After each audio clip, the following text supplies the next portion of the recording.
नमस्कार मैत्रिणींनो, चला आजची डिझाईन बघूया। मेजरमेंट आहे 9x9 इंच कॅनव्हास घ्या आणि सेंटर काढा। त्याचा सेंटर काढल्यानंतर आपल्याला 3 इंचावरती एक डॉट आणि 2 इंचावरती असा एक डॉट घ्यायचा आहे, खाली पण तसंच। आणि हे पहा असं आडवी पण लाईन घ्यायची आपल्याला 6x6 इंच आणि मध्ये परत 2 इंचाचा पहिला डॉट 2 इंचावरती, दुसरा डॉट परत 1 इंच वाढवले। तुम्ही 2 इंच पुढे पण वाढवू शकता तुम्हाला मोठी डिझाईन पाहिजे तर। जिथे जिथे मी 1 इंचावरती मार्जिन घेतलं तिथे तिथे 2 इंचावरती घ्या, म्हणजे मोठी डिझाईन बनेल। मी छोट्या डिझाईनमध्ये तुम्हाला दाखवते। पूर्ण झाल्यावर खूप छान दिसणार आहे डिझाईन। हे बघा परफेक्ट मेजरमेंट घ्यायचं आहे, नाहीतर थोडं जरी कमी जास्त असेल तर व्यवस्थित बनणार नाही।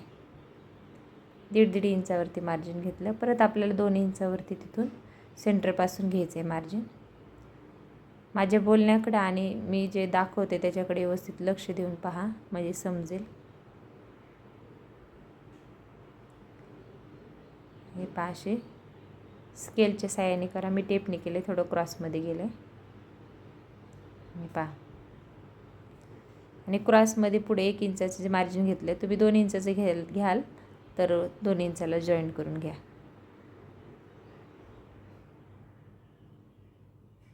मोठी साईज पाहिजे तर, छोटी पाहिजे तर असंच बनवा। अर्धा इंचावरती असं मार्जिन करून घेतलं आहे सेंटरमध्ये ना, असा राऊंड करून घेतला आहे। लिप बनतं आहे आपल्याला। आतमध्ये स्वस्तिक बनवायची आहे आणि साईडने आपल्याला फ्लावरचं बुके बनवायचं आहे छोटासा। हे पहा आता हे स्वस्तिक बनते।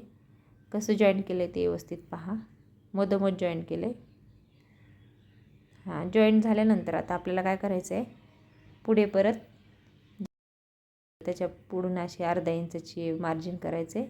म्हणजे तुम्ही 1 इंचाचं करा, जिथे अर्धा इंचाचं आहे तिथे 1 इंच करा। छोटं ठेवायचं ते सेम प्रोसेस।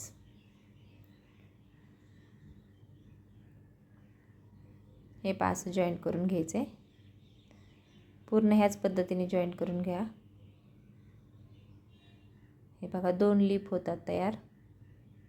आणखी आपल्याला 1 लिप साईडला करायचं आहे, त्यासाठी 1 इंचाचं मार्जिन घेतलं आहे। हे पहा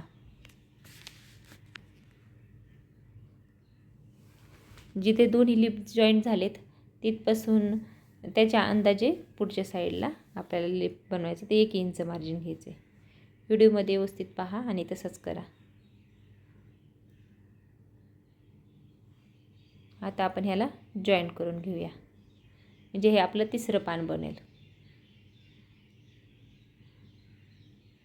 खूप इझी टेक्निक आहे, ह्या पद्धतीने केल्यावर कोणालाच अवघड वाटणार नाही, एकदम सोपी। हे पहा आता जॉईंट करायचं। आता जसं आपण पलीकडचं लिप जॉईंट केले त्याच पद्धतीने आपल्याला 1.5 इंचावरती बघा जॉईंट करायचे। मधलं कट करून घेऊ, नंतर मध्ये जे 2 लिप जॉईंट झालेत तसेच इकडलं पण लिप जॉईंट झालं पाहिजे, फक्त थोडंसं बाहेरच्या साईडला आलं पाहिजे। पुढे 1.5 इंच वाढवलं आहे त्या मार्जिनपेक्षा आणि इकडे 1.5 इंच। आणि इथे आपल्याला आता परत 1 इंचावरती असा गोल करायचा आणि परत 2 पाकळ्या काढायच्या। जर 1 इंचाचं तुम्ही 2 इंचाचं मार्जिन घेतलं 1 इंचाच्या जागेवर तर तुमच्या 3 पाकळ्या येतील। हे 2च येतात, कारण वुलन चिटकवायला पण जागा पाहिजे व्यवस्थित। माझे व्हिडिओ कसे वाटतात कमेंटमध्ये नक्की सांगा आणि लाईक करा जा प्रत्येक व्हिडिओला, शेअर करा तुमच्या मैत्रिणींना, त्या पण शिकतील। ते अर्धा इंचावरती गोल करायचा आहे आणि कलर कॉम्बिनेशन बघूया। एक हे पहा इथे रेड भरला तर पुढच्या ह्याच्यामध्ये स्वस्तिकच्या ह्याच्यामध्ये येलो भरायचा आहे आणि स्वस्तिक पूर्ण करून घ्यायची। आणि साईडला स्वस्तिकच्या नंतर लगेच ते एक पान आहे, त्या पानामध्ये व्हाईट कलर भरायचा। हे बघा हे दाखवल्याप्रमाणे ह्याच्यामध्ये व्हाईट भरायचं आहे आपल्याला। आणि हे दोन्ही पान आहेत साईडची, दोन्ही पान बाहेरची, त्याच्यामध्ये लिप ग्रीन कलर भरायचा आहे। फुलाच्या मधल्या हिश्श्यामध्ये येलो कलर भरायचा आणि पाकळीमध्ये रेड कलर भरायचा आणि पूर्ण बॉर्डर डार्क ग्रीन कलरने करायचा आहे। व्हिडिओ पूर्ण पाहिल्याबद्दल सर्व मैत्रिणींचे धन्यवाद।